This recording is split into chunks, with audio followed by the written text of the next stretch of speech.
થોડીક ભાણવણની બાજુમાં જઈને ઉભા રહ્યો કે આજ પણ વડ ઊભો છે, વડમાં હજી ભૂત બનીને કોઈ વાતું કરતું એવું લાગે છે. પ્રેમ કરો ને તો માંગડા વાળાને પદ્મા જેવો કરજો યાર. પણ પદ્મા અને માંગડા વાળો ધર્મના ધીંગાણા માટે માંગડા વાળો નીકળી જાય અને એમાં એમ કીધું કે જોવાય તો વાટ જોજો, પાછો આવું છું. પદ્મા તારો પ્રીતમ હિરણની હદમાં રહ્યો, એને સાજા કેજો જુહાર એવું મરતા બોલ્યો માંગડો. હવે વાત આ પૂરી નથી થતી. ધીંગાણામાં કામ આવી જાય, આ બાજુ વાટું જોવાય છે, પકડ્યું પચા એમાં એકે આટાળી નહીં, આ તો ઈ ઘોડો ઈ અહવાર મીઠે ભાળ્યો નહીં માંગડા. માંગડા વાળો ક્યાંય દેખાતા નથી. હવે સાંભળજો, આ વાત આ પૂરી નથી થતી. તો આ બાજુ લગ્ન માટે થઈ, લગ્નની તૈયારી થઈ, પદ્માની જાન આવે છે. આ બાજુ વડમાં ભૂત બનીને માંગડા વાળો પડકારા કરે છે. ચાર રહેવા દો ભાઈ, મામલો મેદાને છે. પણ મને વચ્ચે વાત યાદ આવી, હું ઘણી વાર વાત બોલેલો છું. બજારમાં હાથી નીકળ્યો તો બજારમાં હાથી આમ ઊંધું પસાડતો ધીરો ધીરો ધીરો ધીરો ધીરો ધીરો હાલ્યો જાતો હાથી. એમાં કૂતરા down down down down down down મંડ્યા કરવા. સિટીના કૂતરા બધા પાળેલા હોય એ તો તમે જાણો છો, જર્મન શેફર્ડ હોય, અલગ અલગ એના નામ હોય, રિંકુન સિંકુન આવા બધા નામ હોય, કૂતરીયું પાળેલી હોય ને. પણ હાથી નીકળ્યો બજારમાંથી એટલે આપણા ગામડાના કૂતરા કલિયો બઠિયો રાજ્યો આ બધા જે શેરીના નાકા દબાવીને જે મરદના દીકરા ધૂળીની ડમરી ઉડાડતા, એ કૂતરાએ હાથીને જોયો એટલે ડાવ ડાવ ડાવ ડાવ કૂતરા મંડ્યા બટકા ભરવા મંડ્યા. એટલે હાથીએ કીધું કૂતરાને, એ કે તમારે મારે કઈ વાંધો નહીં, શેઠે ક્યાં હેરું ખેતર નહીં, અને તમે એકચ્યુઅલી આટલા બધા કેમ તમે આમ આકળ વિકળ થાવ છો. એટલે ઓલા ડાઘ્યા કૂતરા જે હાથીને ભાળીને જે ડામકારા કરતા ને, એ બીજા કૂતરા અંદરો અંદર વાતું કરવા માંડે કે વાત સાચી છે, આપણે આને કે શેઠે હૈયારું ખેતર નથી, કોઈ વાંધો નથી આની યાર જૂનો. તો હાથી નીકળે ને આપણે આ બધા જે બગડાટો બોલાવવા માંડ્યા, એનું કારણ એ છે કે હાથીનું બચ્ચું નાનું હતું એટલે એને મદનિયું કહેવામાં આવે. એ નાનું હતું તેથી કૂતરા અરે બધા રમતું તું ફરતું તું, ધીરે ધીરે ધીરે ધીરે ધીરે ધીરે જે બ્લડના ગુણ હોય એ પ્રમાણે હાઈટ વધે, એમ ધીરે ધીરે ધીરે એની હાથ હાથી મોટો ગજરાજ બની ગયો. એટલે કૂતરા કે અમને પીડા બીજી કાંઈ નથી, કે તું અમારી હારે કાલ રમતો તો ને આવડો મોટો ગજરાજ થઈ ગયો, અમારાથી સહન નથી થતું યાર. એટલે સમાજમાં દુનિયામાં આવા કૂતરા ડાવ ડાવ કરે ને તો એને એક બાજુ મૂકીને હાથી એની મસ્તીમાં હાલ્યો જાય એવું કંઈક કરજો યાર, બાકી આ ભહવાના છે યાર.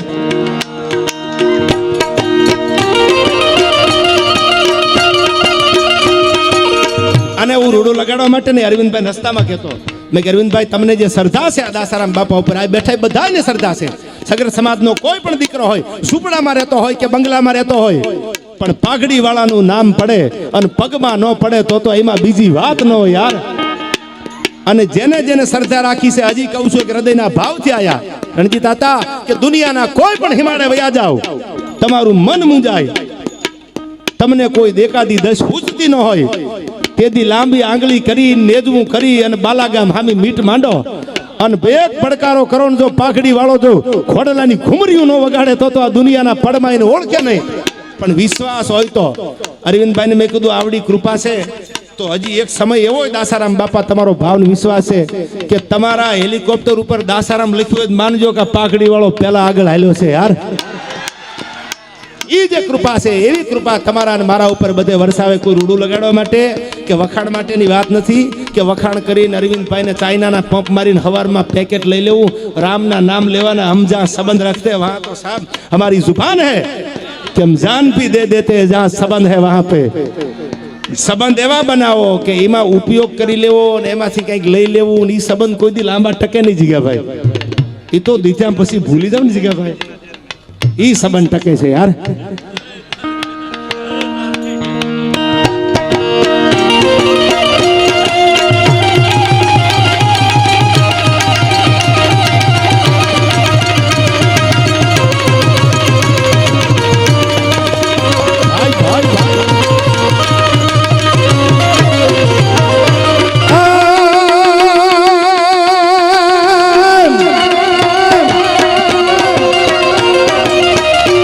મજબૂત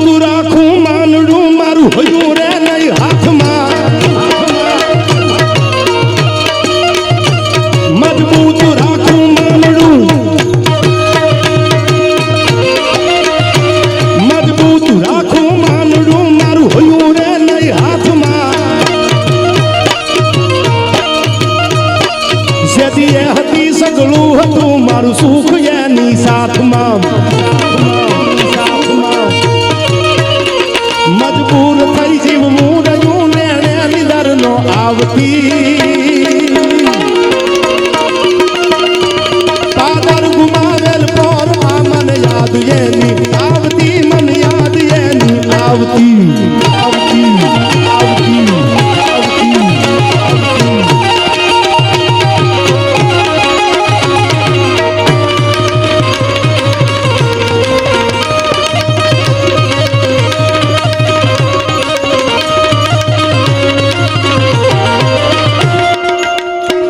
ફરમાઈશું પણ ઘણી બધી છે સમયની મર્યાદામાં મારે વાત કરવી છે આયા આપ બધા નામી અનામી બધા મહેમાન છે અમારે ભાઈ પ્રતિકે મને કીધું મિલનભાઈ પણ પધાર્યા છે ક્યાં છે મિલન હા એ તો પાછો મારા દીકરાનો ભાઈ બનશે હા હવે વાત સાંભળજો મારે આપને કરવી છે શિવાજીનું હારડું પણ મને અહીંથી કીધું છે અને મેં પેલો દુહો જે આપને કીધો રાણાને કરીએ રાવ કોઈ બીજાને કગરીએ નહીં આ તો ભીડુનો ભાગડા હાર વારે આવે વીર વાસરો ઠેઠ પડાણેથી બાગડતા બાગડતા બાગડતા છત્રાવાના પાદર સુધી રણજીત હતા જેના ઘોડાની ખુમરી વાગતી આવતી ત્યારે બધી વાતોને એક બાજુ રાખીને બે કડીઓ રણજીત હતા બેઠા છે ત્યારે મને ડાડો વાસરો યાદ આવે અને મણિયારો તો અમારો પ્રયાગરાજ વગાડે ભાઈઓ બરડો છે ને ખાડું આવ્યું ખાખરે જેનું ધણ આવ્યું ધરહેર પણ દૂધડીએ દીવા બળે એવી મારી વેગડ આવી નહીં વાસરા ઘીમાં અને તેલમાં તો બધે આપ જોવો છો જગદંબાના ધોપેલિયામાં કે કોઈ દીવા હળગતા હોય પણ જેના દૂધડીએ દીવા બળે આ છેલ્લી વાત કરી દો સાંભળજો એક લોક સાહિત્યનો દુઓ છે હાજનું ટાણું જગદીશભાઈ અને પાછા દીકરીયું છે પાણીની માથે હેલું રહી ગયેલી અને ધીરા ધીરા ધીરા ધીરા ધીરા ધીરા ધીરા ઢગલા દેતી દેતી દીકરીયું હાલી જાય એક દીકરી આંજણ કર્યું છે આંજણ કરેલું આપણે કોઈ એમ કે ખોયરો આંજ્યો તો આંજણ કરેલું આને એટલે પાછા દીકરીઓ એમ પાણીની હેલું લઈને હાલી જાય એક દીકરી બીજી દીકરીને પૂછે છે બીજી બેનને પૂછે છે કે બેન તે આંજણ કેમ કર્યું છે આંખમાં એ બેન આ તારી આંખમાં આંજણ છે એ આંજણ શેનું કર્યું છે કેમ આંજણ કર્યું છે એ ધીરા ધીરા ધીરા ધીરા ધીરા ધીરા માથે પાણીની હેલું રહી ગયેલી ઉતાવળા પગે હાલતી હાલતી ડગલા દેતી દેતી બેન બીજી બેનને જવાબ આપે છે કે મેં આંખમાં આંજણ કર્યુંનું કારણ જાણવું છે કે હા હવે સાંભળજો વાત બહુ ઝીણી છે પણ ભરેલી છે આપણી દીકરીઓ આપણી બહેનોને નશો કેવો હતો એની આ વાત છે સાંભળજો આંજણ કરેલું હતું ખાલી એક બેને પૂછ્યું બેન આંજણ શેનું કર્યું છે કે અને તેથી પાણીની હેલ માથે રહી ગયેલી અને જગદીશભાઈ અને વાત માંડી કે અવરને ઉજાળવા ઈ તો બળીને થઈ ગયો મેષ અવરને ઉજાળવા આંજણ શું કામ માંગ્યું છે એટલું પૂછ્યું તો સામેથી ઓલી પાણીની હેલ ભરેલી દીકરી હતી અને જવાબ આપ્યો કે અવરને ઉજાળવા ઈ મરીને થઈ ગયો મેષ કોણ હતો ઈ કોણ એવો મરદ માણા હતો કે અવરને ઉજાળવા પોતા માટે નહીં બેન સાંભળવું છે ને આંજણ શું કામ કર્યું છે હા કે ડાબો હાથ જમણા હાથને ન ભાળે અને જમણો હાથ ડાબા હાથને ન ભાળે જેથી મેઘલી રાત મનાણેલી આખી દુનિયામાં જેથી અંધારું છવાઈ ગયેલું તેથી એક નાના એવા કોડિયામાં જળા જળા જળા જળા જળા જળા જળા જળા જળા દીવો હળગતો હતો એ દીવો હળગતો હતો એ ઓરડામાં ઓસરીમાં ફળિયામાં એ અંધારાના ઓળા ઉતર્યા હતા આ ઓલી બે બેનું વાતું કરે સાંભળજો અંધારાના ઓળા ઉતર્યા હતા એમાં એ દીવો હળગતો હળગતો હળગતો દીવો અંજવાળું આપે છે અવરને ઉજાળવા એ બળીને થઈ ગયો મેષ એ હળગી ગયો આખો બીજાને અંજવાળું દેવા માટે એ દીવો જળા જળા જળા જળા થતો દીવો આખો હળગી ગયો અવરને ઉજાળવા એ તો હળગીને પૂરો થઈ ગયો પછી ઓલી બેન કહે છે બીજી કડી સાંભળજો દુહાની કે પછી એને વીરનો લાગ્યો વેશ કોઈ મર્દ માણા હોય ધીંગાણાની માટે પોતાના ફોળિયા ખાલે કરવા માટે થઈને તરવારું હાથમાં લઈ લે કોઈ બેન દીકરી માટે કોઈ બીજાની ગાયું વાળી હોય એના માટે પોતા માટે નહીં એ હાથમાં તરવારું લઈને ખોળિયા ખાલી કરી દે એવો મર્દમાણા જેવો દીવો જે હળગતો હતો ને અંધારામાં જે અંજવાળું આપતો હતો દીવો અવરને ઉજાળવા એ બળીને થઈ ગયો મેષ પછી એને વીરનો લાગ્યો વેશ, એથી મેં આંજણ કીધું તું આંખનું. એ હળગી ગયો દીવો, બીજાને અંજવાળું દેતા દેતા દેતા દેતા અને એની જે મસ બની ગઈ, એ મસની મેં આંગળીએથી આ મસ લઈ અને પછી મારી આંખમાં એનું આંજણ કર્યું હતું કે જગતના ચોકમાં બીજાને અંજવાળું આપે ને જગત કોઈ દી ભૂલે નહીં. આ આપણા દુહાની તાકાત છે, આ આપણા દીકરીઓના તર્કની તાકાત હતી કે આના આંજણ કરીને જે દીકરીઓ નીકળે ને પછી કોઈની તાકાત નથી કે એની સામે મીઠ માંડીની બોટીયું બારી કાઢી લઈ ઝાંસીની રાણી લક્ષ્મીબાઈ જેવી દીકરીઓ હોય, કાં તો 1817 ના યુદ્ધમાં બે હાથમાં તરવારું લઈ અને યુદ્ધના મેદાનમાં ઉતરી ભીમાબાઈ જેવી દીકરીઓ જન્મે. હું ઘણીવાર ડાયરામાં કહું છું, મઢડા પણ બોલેલો કે અનુપમા સિરિયલ જોઈને તમે ઉપાધિ ન કરતા કે અનુપમા બહુ દુખી છે, એ તો કરોડપતિ છે. કોક દી જોઈ આવજો. જો તમારે ઇતિહાસ વાંચવા હોય તો 1857 ના વિપ્લવમાં ઝાંસીની રાણી લક્ષ્મીબાઈને યાદ કરજો. વીરપુરના પાદરમાં સાહેબ વર્ષો પહેલા જ્યારે હરિહરના હાકલા કર્યા હતા જલારામ બાપા ને વીરબાઈમાં, આને કોક દી યાદ કરજો. આ દીકરીઓના સંસ્કાર લેજો. અને પોતાનો બાપ નથી અને મારા હિમાડા અંગ્રેજો દબાવે તો મારા જીવવામાં ધૂળ પડી આવું બોલી અને 22 વર્ષની દીકરી 2600 ના દળકટકને લઈ બે હાથમાં તરવાર લઈ અને યુદ્ધના મેદાનમાં ઉતરી બ્રિટિશરોની સલ્તનત ધ્રુજાવી દીધી. એ એમપી મધ્યપ્રદેશ એમાંનું ઇન્દોરના મહારાજા યશવંતરાય હોલકરની દીકરી ભીમાબાઈને યાદ રાખજો. આવી દીકરીઓને વાંચે ને એના કુખે જે દીકરા જન્મે એ કા સંતો જન્મે, કા દાતાર જન્મે અને કાં તો સુરવીર જન્મે. ભગીરથ રાજા જેવા જે બીજા માટે બીજાના કલ્યાણ માટે કંઈક કરી શકે. આની દુનિયામાં વાતું રહે ત્યારે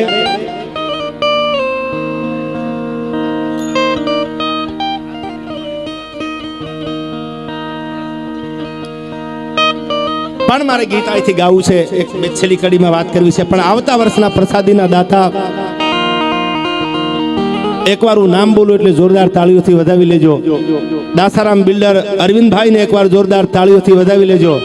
અને હાથીની અંબાડીની રથયાત્રા, આખી જે દાસારામ બાપાની રથયાત્રા નીકળે એ હાથીની અંબાડી ઉપર અને 11 ઘોડેસવાર સાથે આખી રથયાત્રા અહીંથી નીકળશે.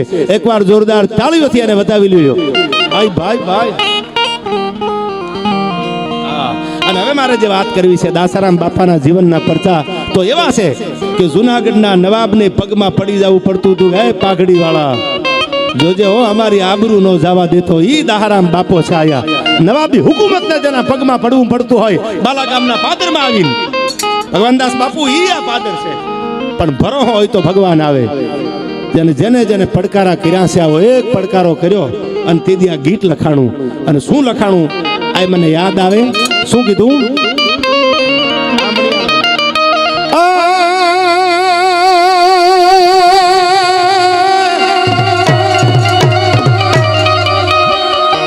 બેની માન કોલ તો આપી રે એન ભજાયું ધરામની થાપી. એ બેન મારી જીભાન છે તને, મારું વચન છે તને કે તારી ગાને લીધા વગર, તારી માવડીને લીધા વગર પાછો આવું ને તો મારી જનેતાના ધાવણ લાજે હો. ઈ કોલ આપ્યો તો બેનને કે બેન મુજાતી નહીં, હું આવું છું પાછો. દેવલબાઈને કોલ આપ્યો અને યુદ્ધના મેદાનમાં બાકા ઝીક બાકા ઝીક બાકા ઝીક બાકા ઝીક બોલવા મંડાણી. તેથી આ ગીત લખાણું છે. નારાયણદાનજી સુરુ લખે છે. આ ગીતમાં શું કીધું?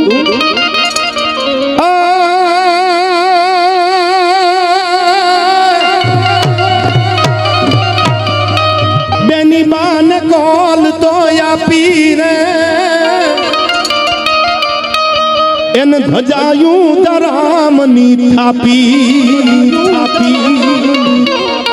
અન પડાણાના પાથુડા કાપી, પડાણાના પાથુડા કાપી મારતે ગોડે બેન બોલાવે રે.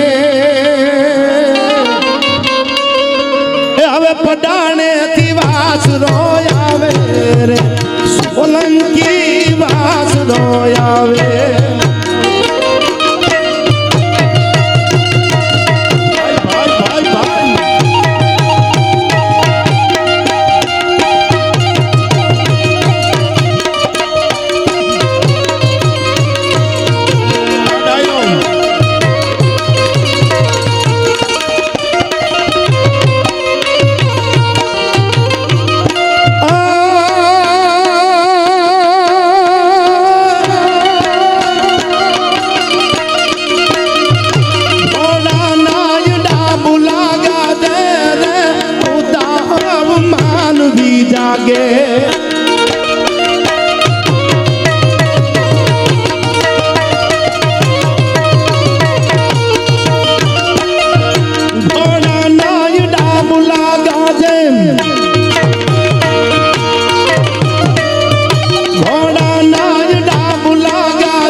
સમજાવે રે પાડાને દિવાસરો આવે રે ઓ મંકી વાસરો આવે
છતરાવે રે પાડાને દિવાસરો આવે રે ઓ મંકી વાસરો આવે રે પાડાને દિવાસરો આવે છતરાવે દિવાસરો આવે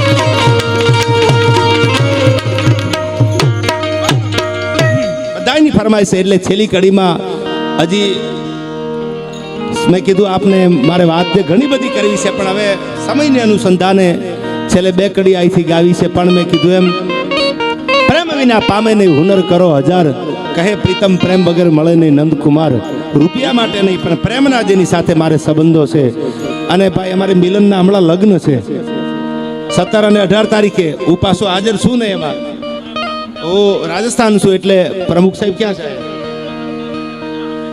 અને પાછા પ્રમુખના ભત્રીજા છે એટલે હું હૃદયથી કહું છું આ જાહેરમાં કે પ્રેમ છે જે પરિવાર સાથે મારે એ આખો આયા પરિવાર છે અમારા અરવિંદભાઈનો એવો પરિવાર છે જે લાગણીથી ભરેલો પરિવાર છે એટલે એવા પરિવારમાં ભાઈ મિલનભાઈના લગ્ન છે એ લગ્નમાં તો નહીં આવી શકું રાજસ્થાન કે મારે બહાર છે જવાનું એટલા માટે, પણ જિગ્નેશભાઈ મારા મેઘરાજનો પરમ મિત્ર છે, એટલે 2 કડી લગ્નની મને એના માટે આ એડવાન્સમાં ગાઈ નાખું, લગ્નમાં નથી આવવાનું એટલા માટે. બાકી જિગ્નેશભાઈ ગાશે એકાદી ઘડી.